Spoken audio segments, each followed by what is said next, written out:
Hey everyone, it's John here from CNS Outdoors. Going to give you a little tip here on food preservation after you've been out in the field hunting or fishing.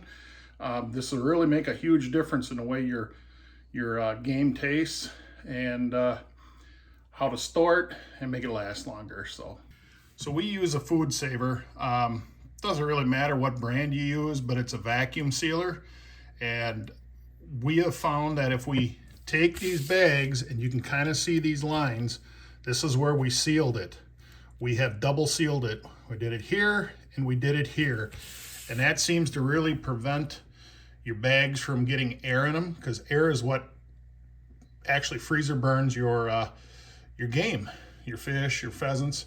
So we have double sealed both ends when we are vacuum sealing it.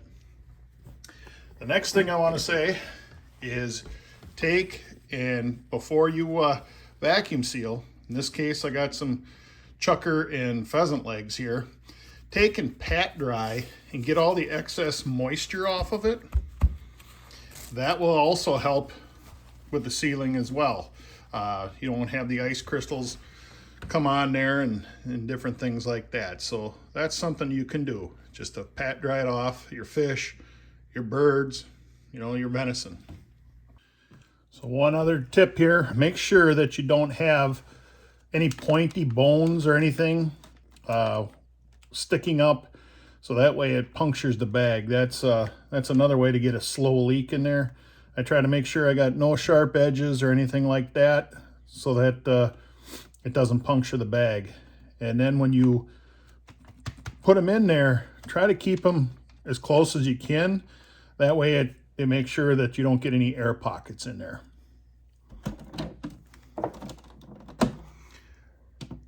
I set mine for moist because that's what you want to do with meat, is have that on a moist setting, and then go ahead and vacuum seal it.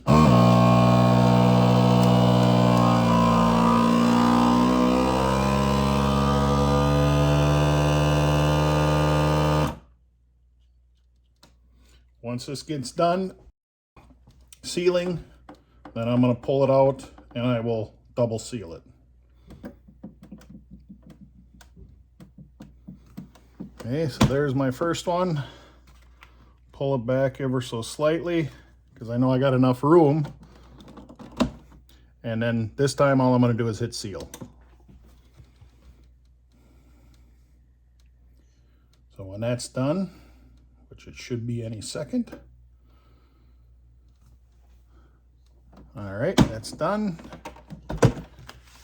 You now have the double seal coming across. You can label it with your date and throw it in the freezer for when you're ready to use it. And that's how you're going to make your meat stay fresher for longer periods of time in the freezer. Canning venison. There's a couple different ways to do this. Canning, that is. We are going to be doing a high pressure canning of our venison. You never want to do the water bath canning, and just not good. We're going to show you how we do the high pressure canning. So what we're going to do is take the meat, and you can use any kind of meat you want, but you want to get it in 1-inch squares. So in this case, this is a ball tip. I'm just going to cut it in half. And we want to do 1-inch squares. Is about what you're looking for. So we're going to do this real quick. So about 1-inch pieces like this, as you can see. I like to wear gloves. Makes a big difference. So any meat can be used. This has got some sinew in it, a lot of it, but that'll all break down once you start canning. So it really doesn't matter what type of meat you use. If you look in here, I got all kinds of different scraps that we're going to be using to can. So that meat will break down perfectly fine inside the cans. So what we're doing here is a cold bath, meaning we're going to be putting the meat into cold jars, but first you have to sterilize your jars. So you're going to put them in boiling water for 1 minute to get them sterilized. So then you're going to put your meat in your jars, and we're going to pack this. What we're going to do,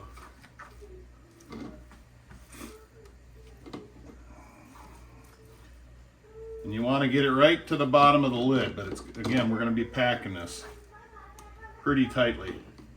And it actually takes a lot of meat to do 7 jars.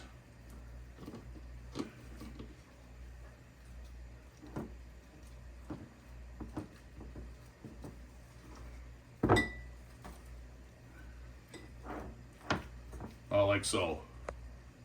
So make sure that all your meat is packed so it's not hitting towards the top. But you want to make sure that it is fairly tight in there. You ain't got no air bubbles, air pockets, because this will cook down quite a ways. Then you want to take regular old distilled white vinegar and you want to go around the edges to make sure that none of it has any impurities that can cause problems on later.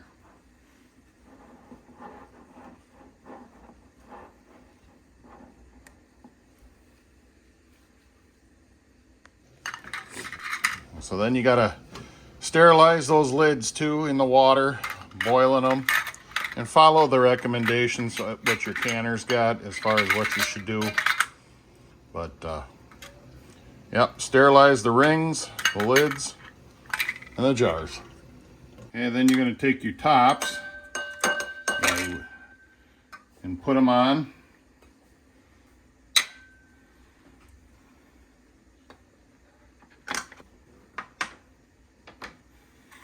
Then you're going to put your rings on. Finger tight. And you only want it finger tight. You don't want to smash it down. I know. Because what will happen is they'll seal, of course, and then it makes it really tough. And it's not so much about the rings as it is the tops of the lids being on there correct. So what you want to do next is you want to add 3 quarts of water to your canner. And then just like 2 tablespoons of distilled white vinegar. That way it keeps it from being a little bit cloudy when you pull them out. So now we're just going to put our jars in the canner.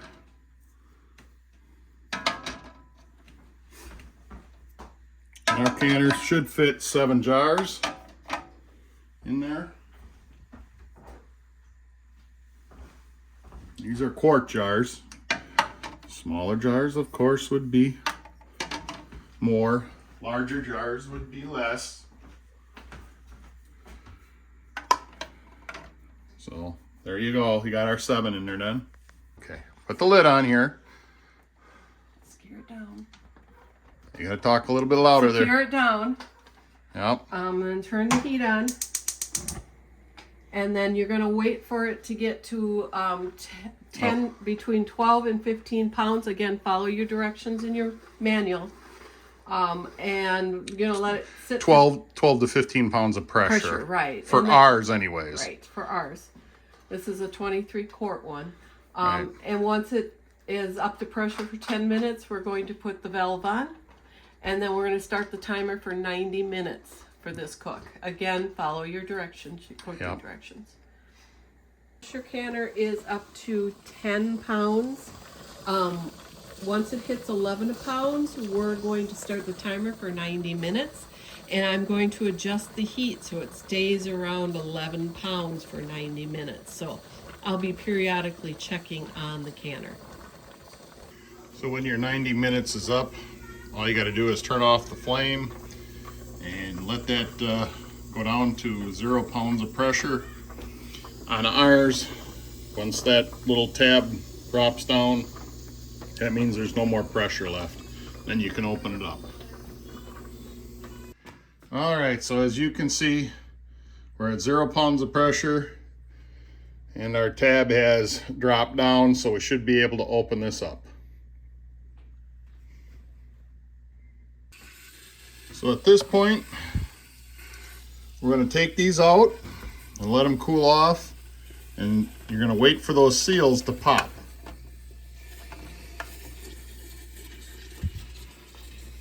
You'll You'll hear them drop down if they already haven't, because we've let this sit for a little bit.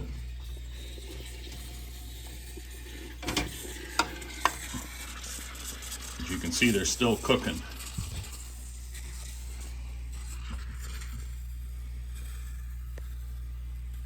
That one kind of worried me.